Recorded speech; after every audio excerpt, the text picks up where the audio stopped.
The Walking Dead has one of the most passionate fan communities on television, and AMC knows how to give them what they want. On September 14, AMC launched the Walking Dead Fan Rewards Club. It was a creative new concept from the cable network that enabled them to give back to the show's rabid fans while keeping them in the AMC fold. This is how the program works. Walking Dead fans are able to collect points for activities liking the show, buying merch, or posting about the show on their social media. This is a novel, intriguing concept. It's also not one we're used to seeing on television. Phrases like rewards club are often reserved for corporate entities that interact with what we view as consumers and not fans. Domino's has a rewards club called Piece of the Pie, Starbucks has a rewards club, My Starbucks Rewards Program, and even Pampers has a rewards club, Pampers Gifts to Grow.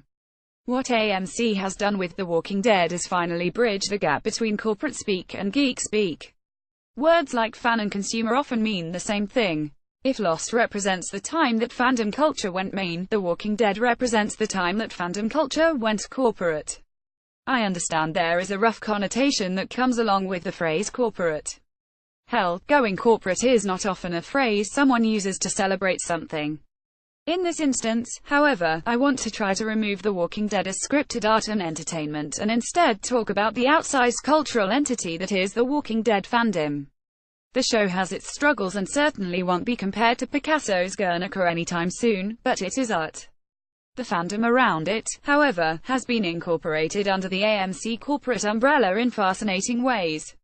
We all know that geekdom is celebrated and some would argue exploited in the main in ways far beyond what Dungeons & Dragons players in the 80s could have ever imagined.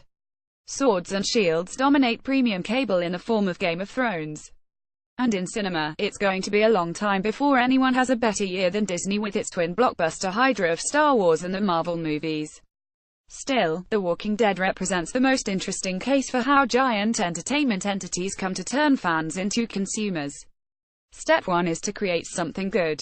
Well, something within a fandom-friendly, entertaining genre that's good. The Walking Dead has certainly creatively stagnated in some ways in its later seasons, but remember what the show was like back in 2010. AMC could not have possibly knocked the ball further out of the park.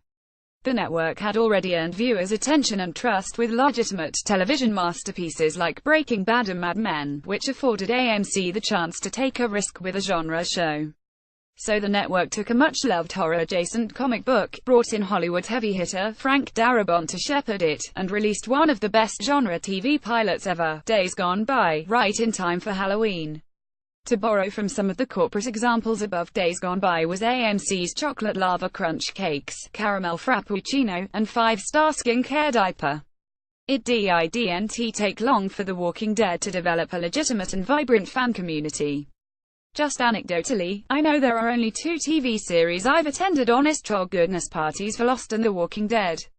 You've likely gone to one too if you consider yourself a fan of the show. Even if you just Google Walking Dead party. These days, you're likely to find plenty of options at bars well in advance of Season 8's premiere. Traditionally, networks have earned their money by proving to advertisers via services like Nielsen ratings that they have viewers. Now that entertainment has become so fractured and specialized, entertainment companies aren't just looking for viewers, they're looking for fans. And by the end of Season 1, that's exactly what The Walking Dead had. The Walking Dead subreddit currently has more than 401,000 registered users ready to discuss the show. Compare that to some other fandom-friendly offerings. Netflix Stranger Things has a subreddit with around 140,000 users, FX's American Horror Story has around 67,000. Game of Thrones has over 1 million, but that show is absolutely freakish in its mass appeal. Seriously, the thing's a monster. Regardless, people clicking subscribe to a subreddit isn't a perfect measure of fandom size or engagement, but it's a start. Social media is in many ways the new office watercolor, and in that respect, The Walking Dead clearly passes the bar as watercolor entertainment. At the very least, it's more than fair to claim that The Walking Dead has what we would refer to as a fandom. Once AMC achieved the creation of a fandom, its next step was to begin efforts to take control of it. Again, that has a negative connotation, but I mean that in purely morally neutral terms. AMC execs are not gathered around a dimly lit study conspiring about how to exploit a TV show's fan base while expensive cigar smoke ascends to the ceiling. They're just savvy business folk and they know how to vertically integrate. Here is TV's most savvy businessman, Jack Donaghy, explaining what vertical integration is. Imagine that your favorite corn chip manufacturer also owned the #1 diarrhea medication, Donaghy. Alec Baldwin explains. With a massive hit on its hands, AMC sought to make a second show that would turn discussion about their cash cow into a product. Enter The Talking Dead. In hindsight, it's kind of weird that we didn't make a bigger deal of The Talking Dead's existence. Sure, there was some critical snickering about whether there needed to be a whole hour on TV devoted to recapping, deconstructing, and discussing a silly zombie show. But early critics failed to see that fans were almost always talking about this silly zombie show. They were talking about it at parties, on social media threads, and fan forums. The fact that AMC decided to get in on the chatter is rather ingenious. The Talking Dead also debuted far earlier than you remember.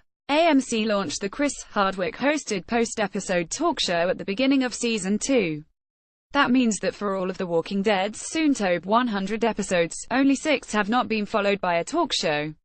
The Talking Dead is actually good, thanks to Hardwick's undeniable charm, but it almost doesn't even matter if it is or not. The show is really just AMC's opportunity to monopolize more of Walking Dead fans' time and attention. The Talking Dead serves to deconstruct the show in almost real time. This is not unusual for television or fandom culture in general. Sometimes it seems like all of television was created back in the 20th century just so one day we could all argue in an AV Club comments section. What is unusual, however, is that it's a product from the show's corporate creators intended directly for the fans or consumers of that product. And The Talking Dead goes far beyond just wanting Walking Dead fans to have their eyes on AMC for an extra hour. The show also helped tremendously with shepherding fan engagement on multiple non-TV platforms. Hardwick, like a millennial Bob Barker, hosts the show with an eye towards generating social media conversation. The Talking Dead is an outlet for the creative forces behind the show to discuss their creation, but it's also an outlet for fans to participate in polls and on social media. If AMC were merely interested in viewership, they would just roll directly into the nerd-adjacent comic book men after The Walking Dead. With The Talking Dead, however, they're able to keep not only viewership but also conversation going.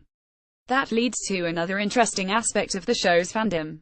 Despite those large subreddit numbers, there are not many other AMC independent fan outlets to discuss and celebrate the show. Fan forums like Walking Dead forums and Roamers and Lurkers receive a relatively paltry amount of visitors for a show with around 15 million viewers an episode. There are potential mitigating factors for this.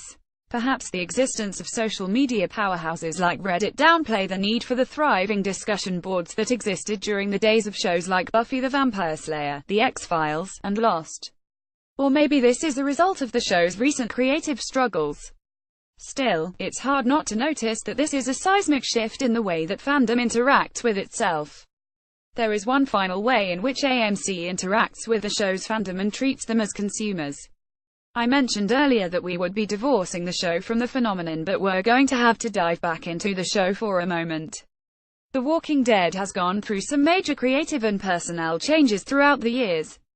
Initial creator Frank Darabont was let go partway through Season 2 of the show, which led to one of the all-time great behind-the-scenes TV shit shows. There are many potential reasons for Darabont's departure. AMC alleges that Darabont was erratic and difficult to deal with behind the scenes. Darabont alleges that the network was unwilling to give him creative freedom or an adequate budget. Regardless of the reasoning, Darabont was jettisoned and Glenn Mazzara took over. Mazzaro's version of the show happened to hew more closely to the original comic source material. Comic characters like Michonne and Tyrese were introduced and the characters came to settle at the infamous prison setting. Then, Mazzara left and writer Scott Gimple took over. Gimple's version of the show was even more faithful to the source material, and by the time Season 5 rolled around, it was fairly easy for comic readers to predict the various beats for each subsequent season. It's impossible to know the true reasoning behind both Darabont and Mazzara's exits. Still, it cannot be denied that each time The Walking Dead has undergone a regime change, the show has become more faithful to the comic. We could read absolutely nothing into that, if we wanted. The comics are very good and perhaps each subsequent showrunner has realized that to be the case. But there is a certain air of give the people what they want on AMC's end that cannot be ignored. When Season 7 struggled to grab its audience in its first 8 episodes, many of the people involved with the show began to give public assurances that they had heard the fan community's concerns and that a brighter future was ahead. At a conference shortly before the second half of Season 7 premiered, producer Gail Ann Hurd assured audiences that they were being heard and that the show toned down the violence a bit. "We were able to look at the feedback on the level of violence. We did tone it down for episodes we were still filming for later on in the season," she said. Then, at the Paley Center for Media's 34th annual Paleyfest, showrunner Gimple promised not only a definitive Season 7 finale but also a return to greatness in Season 8. The season finale will be a conclusion that promises an epic story ahead. "It's about setting up Season 8 but also beyond," he said. Even the stars got involved with the apologies. Norman Reedus Daryl Dixon told Entertainment Weekly, "I was saying that about the first half. I think part of that charter you're talking about came from me. But you know, it's true you can't make everybody happy about everything. But we try, and you have to keep the story moving forward at all times or you just tell the same story over and over again. But I know new actors that came onto this show that were like, man, I miss the old group, and they were playing new roles this season. So I know that everybody felt it. These are creative people talking about their art in a manner that we're more accustomed to seeing from petroleum companies after an oil spill."